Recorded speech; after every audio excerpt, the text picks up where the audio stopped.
En fait, le prophète sallam, dans son rapport avec les siens, sa famille, ses compagnons, il a tissé un lien fusionnel indéfectible avec eux. Et c'est cet amour qu'il avait pour eux, et qu'eux ont eu un échange pour lui, qui a créé cette confiance, chère sœur, qui les a poussés à prendre exemple sur lui, et qui les a mis aussi en sécurité. Je vais vous dire pourquoi. Aïcha, c'est elle qui va nous donner la réponse. C'est elle. Aïcha nous apprend, elle nous dit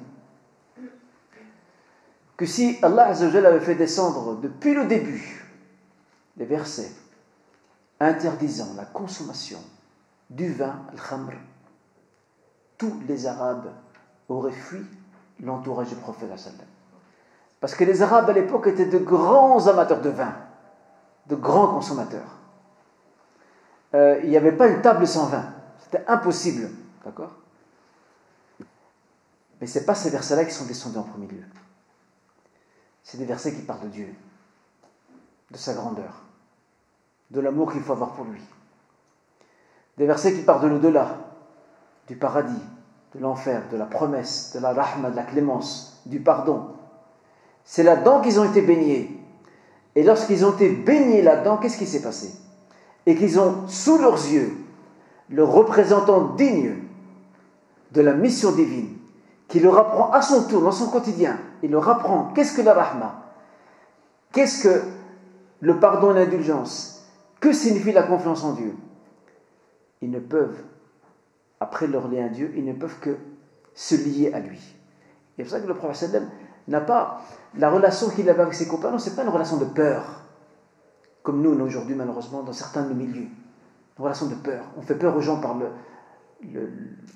châtiment, l'enfer, etc. Et même certains parents malheureusement tombent dans ce travers-là. Là on est vraiment dans l'exercice pratique là maintenant. Certains parents tombent dans ce travers-là. Il y a des parents qui, leur politique éducative vis-à-vis de leurs enfants, c'est ce qu'on appelle en arabe at-takhwif. C'est leur faire peur, en permanence. Leur faire peur. Dieu va te punir, Dieu va te maudire, tu risques de te retrouver en enfer.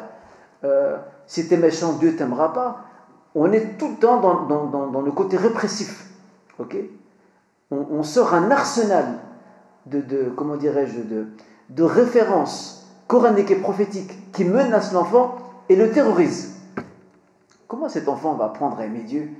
Il va grandir avec un imaginaire construit de toutes pièces par ses parents, un imaginaire qui est celui d'un Dieu, pardonnez-moi l'expression, je vais mettre entre guillemets, d'un Dieu méchant, d'un Dieu colérique, d'un Dieu sévère. Comment peut-on demander à ce jeune qui devient jeune demain, comment peut-on lui demander de fréquenter la mosquée? Comment peut-on lui demander de se rapprocher de Dieu? Il ne le fera pas. Il le fera par peur de ses parents, parce que ses parents lui rappellent la peur de Dieu. Or, si vous parcourez le Coran, qui est le Saint-Coran, vous verrez que Dieu met toujours un juste équilibre. Il va vous parler du châtiment de l'enfer, de ce qui attend les rebelles, et juste après, il fait suivre par des versets qui parlent du pardon, qui parlent de la clémence, qui parlent du paradis, et vice-versa. Tout ça pour mettre en place un juste équilibre, parce que l'homme a besoin de cette relativité.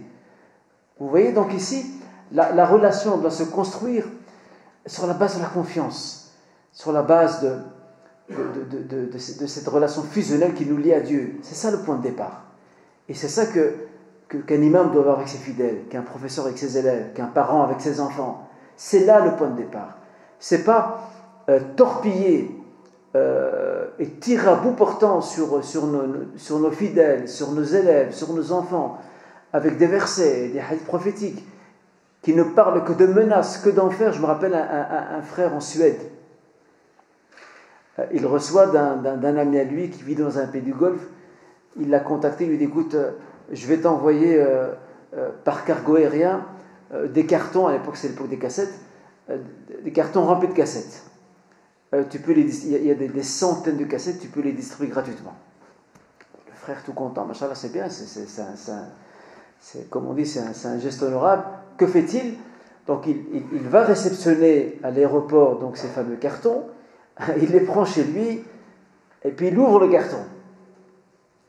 Et dès qu'il sort la cassette, il prend peur. C'était quoi la première cassette sur laquelle il tombe? Le titre, c'était le suivant. Al-hijab ou al-nar. Le foulard ou l'enfer, tu choisis.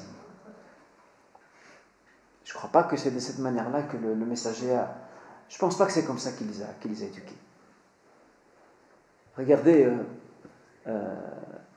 cet homme qui s'appelle Safwan ibn Umayya, c'est un notable mécois, qui détestait le prophète. Il le haïssait.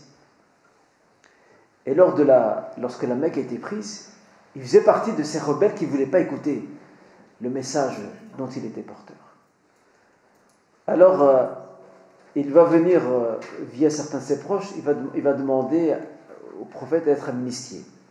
Parce que lui, il a combattu l'islam, il a fait du tort aux musulmans. Le prophète lui accorde l'amnistie. Et en lui accordant l'amnistie, il a encore, dans son fort intérieur, il a encore cette rancune envers le prophète sallam. Ce rejet, il l'a encore. Et que va faire le message sallam? Par sa bonté, par sa générosité, il va réussir à retourner son cœur. Au point que cet homme dira Kana Muhammad sallam min abrad an-nas ilayhi. Muhammad était la personne la plus détestée à mes yeux.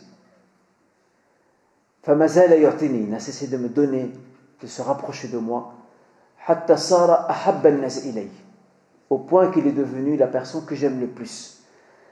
La conquête prophétique, c'était avant tout une conquête des cœurs. C'est ça la vraie conquête. Une conquête des cœurs. Et c'est comme ça qu'il les a gagnés. Pas par la menace. Il ne les a pas enchaînés à des chaînes en leur disant voilà, ou vous me suivez ou c'est l'enfer. Non. Il leur a appris à aimer Dieu avant tout. Et le verset dans Surah Al-Imran est clair là-dessus. قُلْ إِن كُنتُمْ تُحِبُّونَ اللَّهَ فَاتَّبِعُونِي يُحْبِبْكُمُ اللَّهُ وَيَغْفِرْ لَكُمْ ذُنُوبَكُمْ وَاللَّهُ غَفُورٌ رَحِيمٌ. Dis-leur au Muhammad, si vous aimez Dieu, ben suivez-moi. فَاتَّبِعُونِي يُحْبِبْكُمُ اللَّهُ. Dieu vous aimera et vous pardonnera vos péchés. C'est quoi cet appel? En fait, cet appel, tout simplement, c'est une invitation faite au prophète sallam à faire connaître Dieu, Allah Azza wa Jal, auprès de ses disciples. Et s'ils apprennent à le connaître, à travers son exemple à lui, ils vont apprendre à l'aimer. Alors là, la question intervient dans notre manière de conseiller autrui. Que ce soit des fidèles, que ce soit des élèves, que ce soit encore des enfants. Ne faut-il pas jouer cette carte, la carte de ce que l'on appelle en arabe « at-targhib », leur faire aimer la chose, leur faire aimer cet enseignement, même s'ils n'acquiescent pas, s'ils ne répondent pas directement. Mais le simple fait de leur faire aimer la chose, de ne pas se mettre sur un piédestal de juge, où tu juges celui qui est en dessous de toi, parce que toi tu auras un niveau supérieur. Non. C'est que tu te permettes, chers frères et chères sœurs, de souhaiter au prochain ce que tu souhaites à toi-même. Et c'est là que réside l'exemple du prophète, comme nous disait notre frère tout à l'heure. Il parlait d'exemplarité prophétique. Le prophète, pour faire en sorte que ses compagnons acceptent le message, acceptent les injonctions divines, il a d'abord gagné leur cœur. Et c'est là le point de départ de toute pédagogie efficace. Gagner les cœurs.